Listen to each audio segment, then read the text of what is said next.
Book 10, AEOLUS, the LAESTRYGONES, CIRCE. Thence we went on to the Aeolian island where lives AEOLUS son of Hippotas, dear to the immortal gods. It is an island that floats, as it were, upon the sea, iron-bound with a wall that girds it. Now, AEOLUS has 6 daughters and 6 lusty sons. So he made the sons marry the daughters, and they all live with their dear father and mother, feasting and enjoying every conceivable kind of luxury. All day long the atmosphere of the house is loaded with the savor of roasting meats till it groans again, yard and all. But by night they sleep on their well-made bedsteads, each with his own wife between the blankets. These were the people among whom we had now come. AEOLUS entertained me for a whole month, asking me questions all the time about Troy, the Argive fleet, and the return of the Achaeans. I told him exactly how everything had happened, and when I said I must go, and asked him to further me on my way, he made no sort of difficulty, but set about doing so at once. Moreover, he flayed me a prime ox hide to hold the ways of the roaring winds, which he shut up in the hide as in a sack. For Jove had made him captain over the winds, and he could stir or still each one of them according to his own pleasure. He put the sack in the ship and bound the mouth so tightly with a silver thread that not even a breath of a side wind could blow from any quarter. The west wind, which was fair for us, did he alone let blow as it chose. But it all came to nothing, for we were lost through our own folly. 9 days and 9 nights did we sail, and on the 10th day our native land showed on the horizon.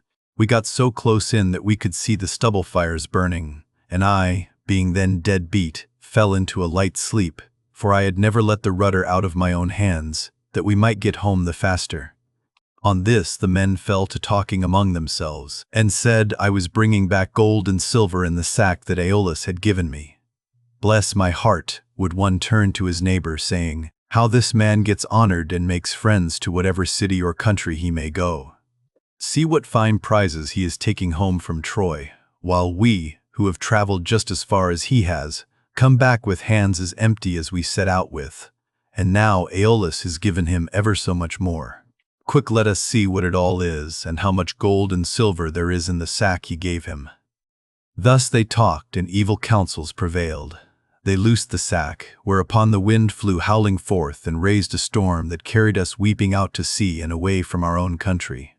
Then I awoke, and knew not whether to throw myself into the sea, or to live on and make the best of it. But I bore it, covered myself up, and lay down in the ship, while the men lamented bitterly as the fierce winds bore our fleet back to the Aeolian island. When we reached it, we went ashore to take in water, and dined hard by the ships.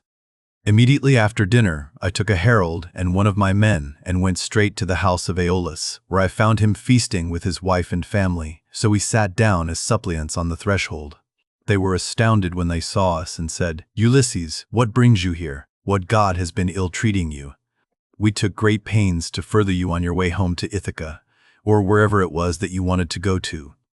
Thus did they speak, but I answered sorrowfully, my men have undone me, they and cruel sleep have ruined me. My friends, mend me this mischief, for you can if you will. I spoke as movingly as I could, but they said nothing, till their father answered, vilest of mankind, get you gone at once out of the island. Him whom heaven hates will I in no wise help. Be off, for you come here as one abhorred of heaven. And with these words he sent me sorrowing from his door. Thence we sailed sadly on till the men were worn out with long and fruitless rowing, for there was no longer any wind to help them. 6 days, night and day did we toil, and on the 7th day we reached the rocky stronghold of Lamos Telepolis, the city of the Laestrygonians, where the shepherd who is driving in his sheep and goats to be milked salutes him who is driving out his flock to feed, and this last answers the salute. In that country a man who could do without sleep might earn double wages, one as a herdsman of cattle, and another as a shepherd, for they work much the same by night as they do by day. When we reached the harbor we found it landlocked under steep cliffs, with a narrow entrance between 2 headlands. My captains took all their ships inside, and made them fast close to one another, for there was never so much as a breath of wind inside, but it was always dead calm. I kept my own ship outside, and moored it to a rock at the very end of the point. Then I climbed a high rock to reconnoiter, but could see no sign neither of man nor cattle, only some smoke rising from the ground. So I sent 2 of my company with an attendant to find out what sort of people the inhabitants were. The men, when they got on shore, followed a level road by which the people draw their firewood from the mountains into the town, till presently they met a young woman who had come outside to fetch water, and who was daughter to a Laestrygonian named Antiphates. She was going to the fountain Artatia, from which the people bring in their water. And when my men had come close up to her, they asked her who the king of that country might be, and over what kind of people he ruled. So she directed them to her father's house. But when they got there, they found his wife to be a giantess as huge as a mountain, and they were horrified at the sight of her. She at once called her husband Antiphates from the place of assembly, and forthwith he set about killing my men. He snatched up one of them, and began to make his dinner off him then and there, whereon the other 2 ran back to the ships as fast as ever they could. But Antiphates raised a hue and cry after them, and thousands of sturdy Laestrygonians sprang up from every quarter, ogres, not men. They threw vast rocks at us from the cliffs, as though they had been mere stones. And I heard the horrid sound of the ships crunching up against one another, and the death cries of my men, as the Laestrygonians speared them like fishes and took them home to eat them. While they were thus killing my men within the harbor, I drew my sword, cut the cable of my own ship, and told my men to row with all their might if they too would not fare like the rest. So they laid out for their lives, and we were thankful enough when we got into open water out of reach of the rocks they hurled at us. As for the others, there was not one of them left. Thence we sailed sadly on, glad to have escaped death, though we had lost our comrades, and came to the Aeaean island where Circe lives, a great and cunning goddess who is own sister to the magician Aeetes, for they are both children of the sun by Perse, who is daughter to Oceanus. We brought our ship into a safe harbor without a word, for some god guided us thither, and having landed we lay there for 2 days and 2 nights, worn out in body and mind. When the morning of the 3rd day came, I took my spear and my sword, and went away from the ship to reconnoiter, and see if I could discover signs of human handiwork, or hear the sound of voices. Climbing to the top of a high lookout, I espied the smoke of Circe's house rising upwards amid a dense forest of trees. And when I saw this, I doubted whether, having seen the smoke, I would not go on at once and find out more. But in the end, I deemed it best to go back to the ship, give the men their dinners, and send some of them instead of going myself. When I had nearly got back to the ship, some god took pity upon my solitude, and sent a fine antlered stag right into the middle of my path. He was coming down his pasture in the forest to drink of the river, for the heat of the sun drove him, and as he passed I struck him in the middle of the back. The bronze point of the spear went clean through him, and he lay groaning in the dust until the life went out of him. Then I set my foot upon him, drew my spear from the wound and laid it down. I also gathered rough grass and rushes and twisted them into a fathom or so of good stout rope, with which I bound the 4 feet of the noble creature together. Having so done, I hung him round my neck and walked back to the ship leaning upon my spear, for the stag was much too big for me to be able to carry him on my shoulder, steadying him with one hand. As I threw him down in front of the ship, I called the men and spoke cheeringly man by man to each of them. "Look here, my friends," said I, "we are not going to die so much before our time after all, and at any rate we will not starve so long as we have got something to eat and drink on board." On this they uncovered their heads upon the seashore and admired the stag, for he was indeed a splendid fellow. Then, when they had feasted their eyes upon him sufficiently, they washed their hands and began to cook him for dinner.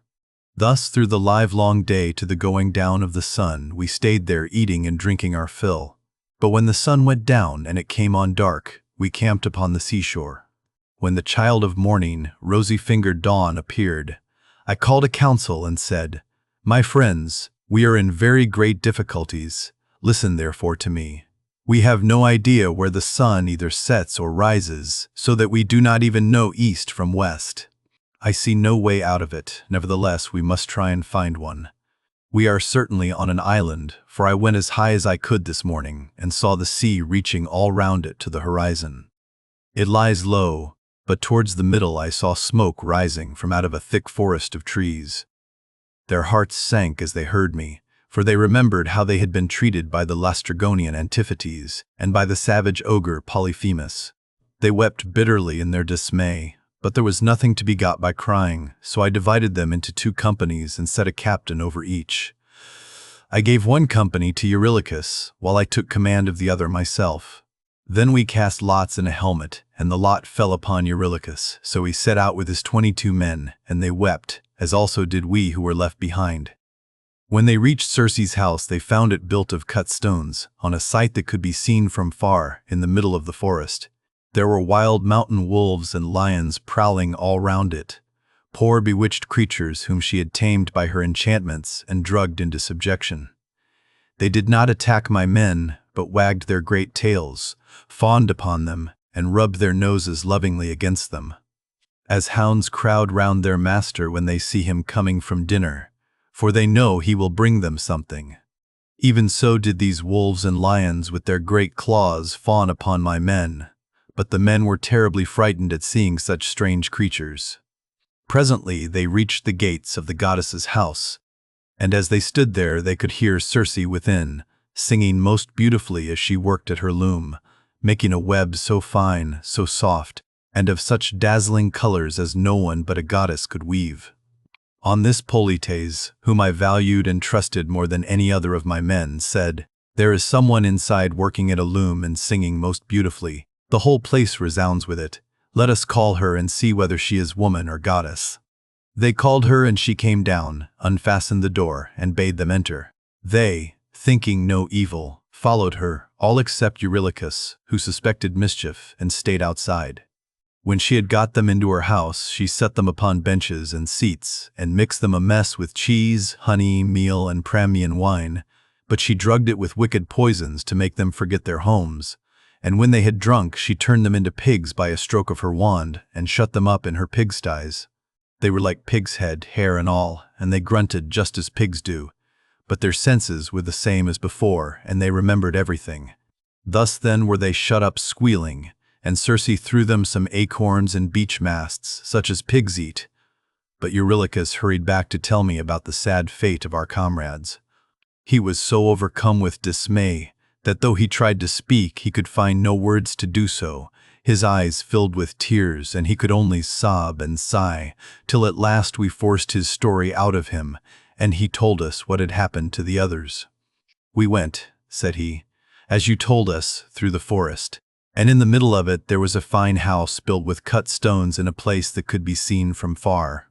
There we found a woman, or else she was a goddess, working at her loom and singing sweetly. So the men shouted to her and called her, whereon she at once came down, opened the door, and invited us in. The others did not suspect any mischief, so they followed her into the house, but I stayed where I was, for I thought there might be some treachery.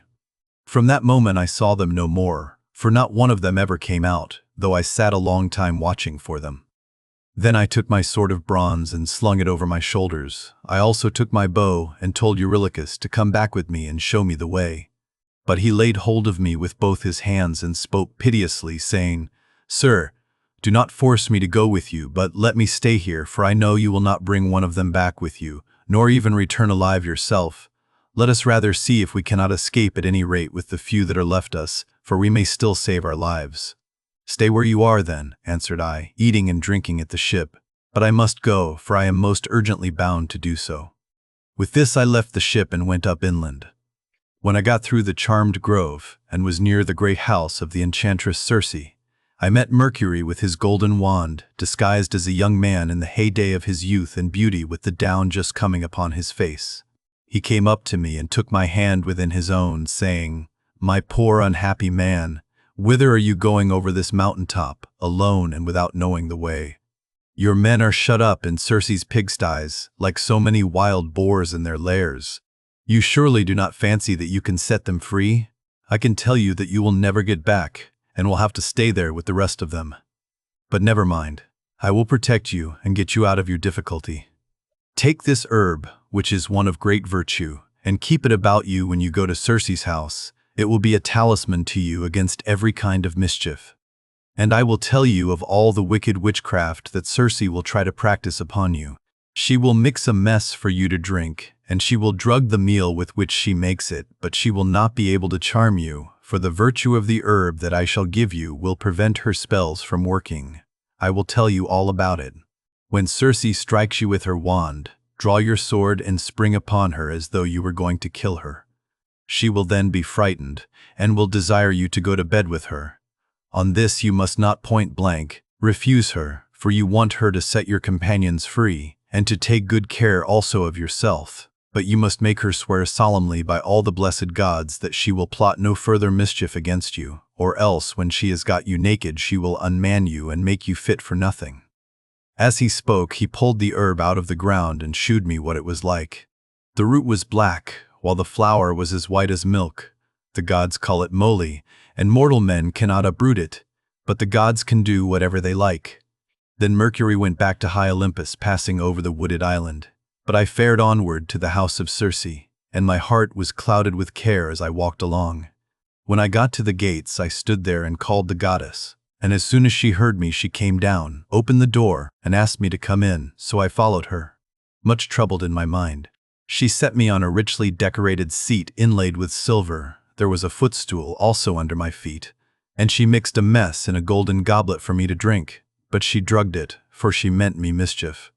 When she had given it me, and I had drunk it without its charming me, she struck me with her wand. "There now," she cried, "be off to the pigsty, and make your lair with the rest of them." But I rushed at her with my sword drawn as though I would kill her, whereon she fell with a loud scream, clasped my knees, and spoke piteously, saying, "Who and whence are you? From what place and people have you come? How can it be that my drugs have no power to charm you? Never yet was any man able to stand so much as a taste of the herb I gave you.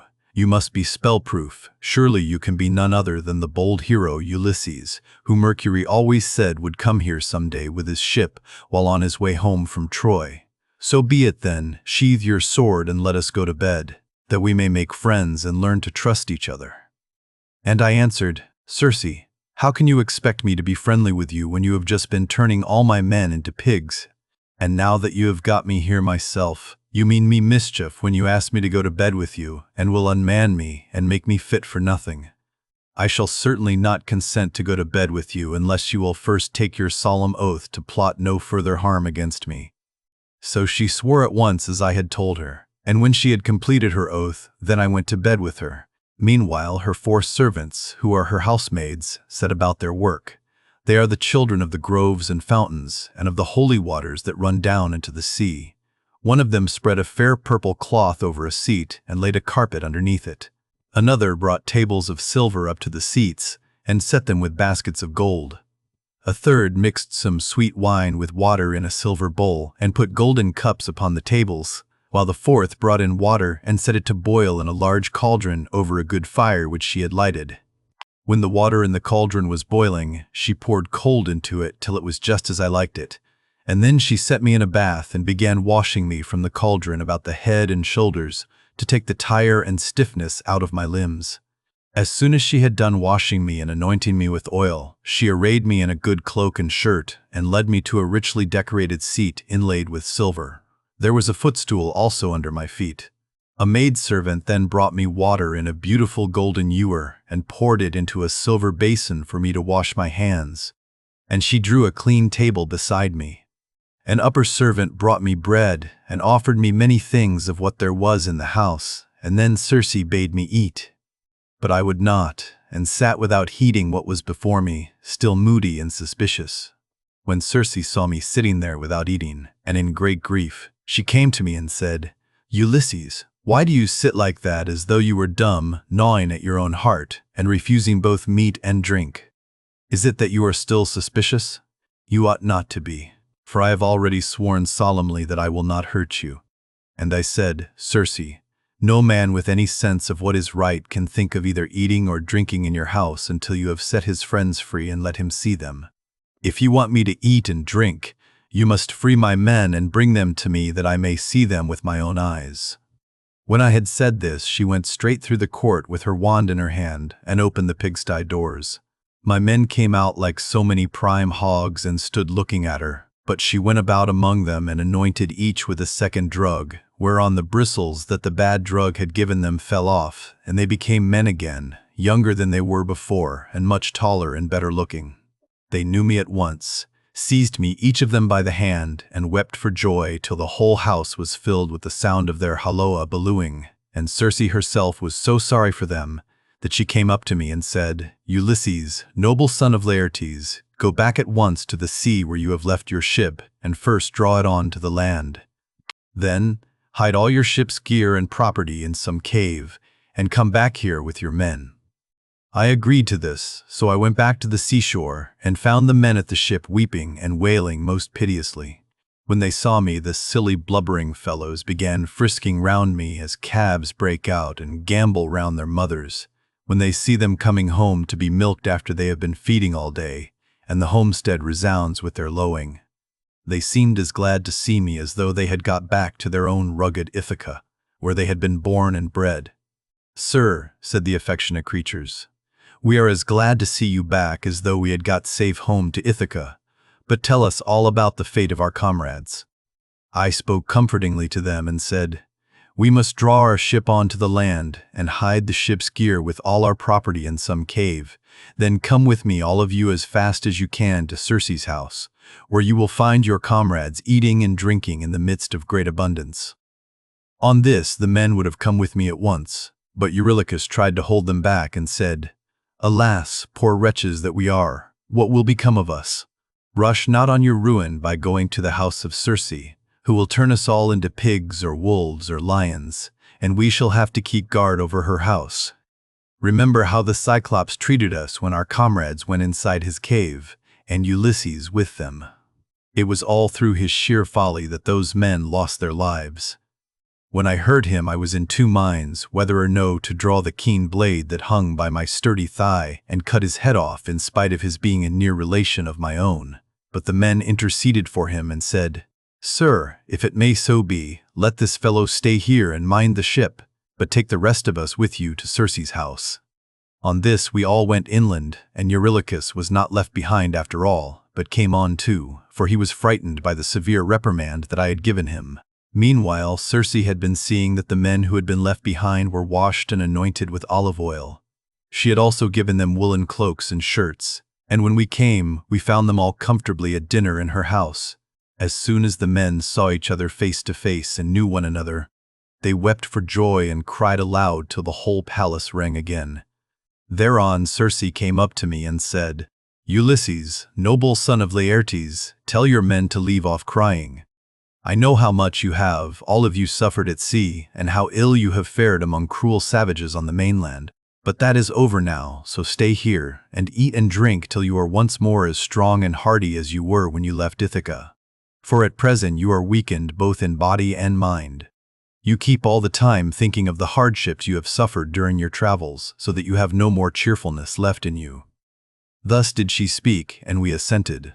We stayed with Circe for a whole 12-month, feasting upon an untold quantity both of meat and wine.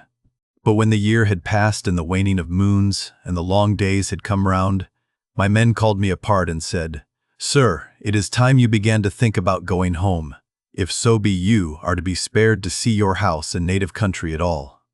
Thus did they speak, and I assented. Thereon, through the livelong day to the going down of the sun, we feasted our fill on meat and wine. But when the sun went down and it came on dark, the men laid themselves down to sleep in the covered cloisters. I, however, after I had got into bed with Circe, besought her by her knees, and the goddess listened to what I had got to say. "Circe," said I, "please to keep the promise you made me about furthering me on my homeward voyage. I want to get back, and so do my men. They are always pestering me with their complaints as soon as ever your back is turned." And the goddess answered, "Ulysses, noble son of Laertes, you shall none of you stay here any longer if you do not want to, but there is another journey which you have got to take before you can sail homewards. You must go to the house of Hades and of dread Proserpine to consult the ghost of the blind Theban prophet Tiresias, whose reason is still unshaken. To him alone has Proserpine left his understanding even in death, but the other ghosts flit about aimlessly." I was dismayed when I heard this. I sat up in bed and wept, and would gladly have lived no longer to see the light of the sun. But presently, when I was tired of weeping and tossing myself about, I said, "And who shall guide me upon this voyage? For the house of Hades is a port that no ship can reach." "You will want no guide," she answered. "Raise your mast, set your white sails, sit quite still, and the north wind will blow you there of itself. When your ship has traversed the waters of Oceanus, you will reach the fertile shore of Proserpine's country, with its groves of tall poplars and willows that shed their fruit untimely. Here beach your ship upon the shore of Oceanus, and go straight on to the dark abode of Hades. You will find it near the place where the rivers Pyriphlegethon and Cocytus, which is a branch of the river Styx, flow into Acheron, and you will see a rock near it, just where the two roaring rivers run into one another. When you have reached this spot, as I now tell you, dig a trench a cubit or so in length, breadth, and depth, and pour into it as a drink offering to all the dead, first honey mixed with milk, then wine, and in the third place water sprinkling white barley meal over the whole. Moreover, you must offer many prayers to the poor feeble ghosts, and promise them that when you get back to Ithaca you will sacrifice a barren heifer to them, the best you have, and will load the pyre with good things. More particularly, you must promise that Tiresias shall have a black sheep all to himself, the finest in all your flocks. When you shall have thus besought the ghosts with your prayers, offer them a ram and a black ewe, bending their heads towards Erebus, but yourself turn away from them as though you would make towards the river. On this, many dead men's ghosts will come to you, and you must tell your men to skin the 2 sheep that you have just killed, and offer them as a burnt sacrifice with prayers to Hades and to Proserpine. Then draw your sword and sit there, so as to prevent any other poor ghost from coming near the spilt blood before Tiresias shall have answered your questions. The seer will presently come to you, and will tell you about your voyage, what stages you are to make, and how you are to sail the sea so as to reach your home." It was daybreak by the time she had done speaking, so she dressed me in my shirt and cloak. As for herself, she threw a beautiful light gossamer fabric over her shoulders, fastening it with a golden girdle round her waist, and she covered her head with a mantle. Then I went about among the men everywhere all over the house, and spoke kindly to each of them man by man. "You must not lie sleeping here any longer," said I to them. "We must be going, for Circe has told me all about it." And on this they did as I bade them. Even so, however, I did not get them away without misadventure. We had with us a certain youth named Elpenor, not very remarkable for sense or courage, who had got drunk and was lying on the housetop away from the rest of the men to sleep off his liquor in the cool. When he heard the noise of the men bustling about, he jumped up on a sudden and forgot all about coming down by the main staircase, so he tumbled right off the roof and broke his neck, and his soul went down to the house of Hades. When I had got the men together, I said to them, "You think you are about to start home again, but Circe has explained to me that instead of this, we have got to go to the house of Hades in Proserpine to consult the ghost of the Theban prophet Tiresias." The men were broken-hearted as they heard me, and threw themselves on the ground groaning and tearing their hair, but they did not mend matters by crying. When we reached the seashore, weeping and lamenting our fate, Circe brought the ram and the ewe, and we made them fast hard by the ship. She passed through the midst of us without our knowing it, for who can see the comings and goings of a god if the god does not wish to be seen?